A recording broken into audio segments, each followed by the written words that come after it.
मित्रों, अपने बच्चे को संस्कारवान बनाने के लिए एक महिला ईसा मसीह से एक बार प्रश्न किया। कृपया बताने का कष्ट करें कि बच्चों की शिक्षा दीक्षा कब से प्रारंभ की जानी चाहिए। तो ईसा मसीह ने उत्तर दिया कि गर्भ में आने के 100 वर्ष पहले से। तो यह उत्तर सुनकर स्त्री को बहुत आश्चर्य हुआ। तब ईसा मसीह ने इस बात को समझाया कि यद्यपि 100 वर्ष पहले बच्चे का कोई अस्तित्व नहीं होता, लेकिन उसकी जड़ उसके बाबा या परबाबा के रूप में सुनिश्चित होती है। उसकी मनः स्थिति, आचार विचार और संस्कार पिता के माध्यम से बच्चे के अंदर आते हैं। इसी तरह माता पिता के विचार, उनके रहन सहन, आहार विहार से भी बच्चे का निर्माण होता है। जो आज इस संसार में नहीं है, जो इस संसार में नहीं है, उन पूर्वजों को दोष तो नहीं दिया जा सकता और बुजुर्गों का हम दोष नहीं दे सकते, क्योंकि जिनके विषय में जो परिस्थिति रही, जिनके समय में जो जैसी परिस्थिति रही वे वैसा किए। पर हम अपनी आने वाली परिस्थिति को संवारने का प्रयत्न करें, क्योंकि सोच विचार, आहार व्यवहार एवं कर्म के आधार पर ही रक्त बनते हैं और रक्त के आधार पर ही माता का रज और पिता का वीर्य बनता है। माता भूमि है तो पिता बीज है और संतान उसका पौधा।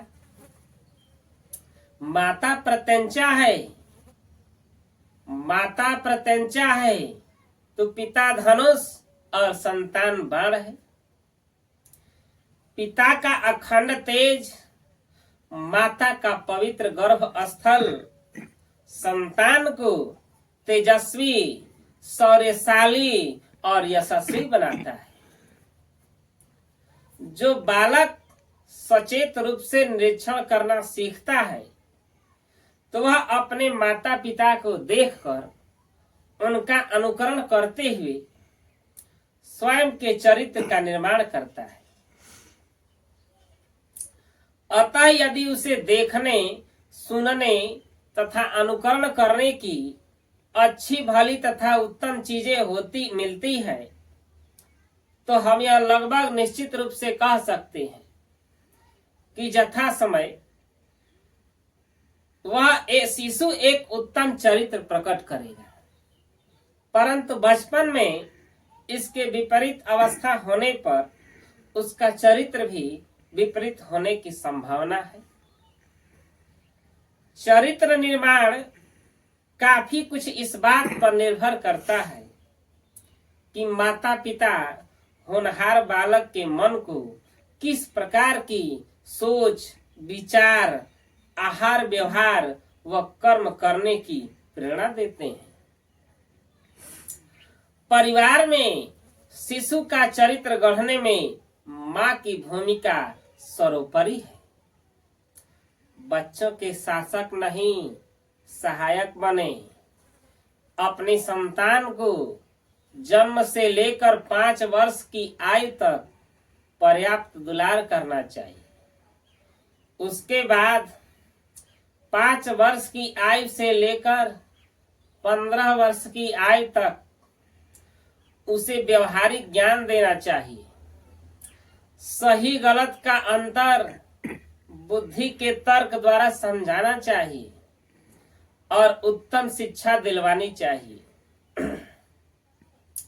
क्योंकि शिक्षा के द्वारा ही वे संतानें अपने जीवन में आगे बढ़ पाएंगी और उत्तम नागरिक बन पाएंगे। बुध चंद्रोदय में कहा गया है कि पूतन के सम पूतिन जानहि, आ दंपति देहि स्नेह समानहि, आ विधिवत पालन पोषण करहि, आ सही दुख आप जनित दुख हरनी। अर्थात माता पिता को चाहिए कि वे पुत्रों को माता पिता को चाहिए कि वे अपने पुत्रों के समान पुत्रियों को भी समझे और दोनों को एक समान प्यार करें। वे विधि पूर्वक अपनी संतान का पालन पोषण करें और स्वयं दुख सहकर भी उनका दुख दूर करें। बुध चंद्रोदय में ही आया है कि दैबहु ढील न शीस चढ़ावही, आ दैखर दंड न खार बढ़ावही, आ शिष्ट आचार विचार सिखाई, आ देहि समान पढ़ाई लिखाई।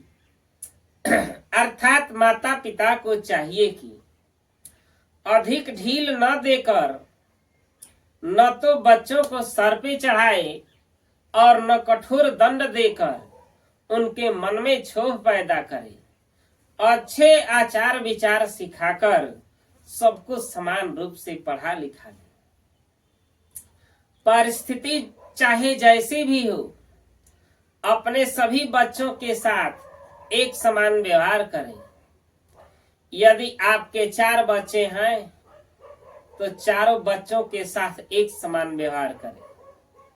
किसी के साथ अच्छा और किसी के साथ बुरा व्यवहार करने वाले माँ बाप समाज, मानवता और अपने ही संतान की नजरों में गिर जाते हैं। अंत में कहना है कि स्त्री की मर्यादा में, पुरुष की मर्यादा में रहे और धर्मानुकूल काम भोगे तो गृहस्थ होते हुए भी वो ब्रह्मचारी है, तथा वही उत्तम स्त्री पुरुष अर्थात पति पत्नी है।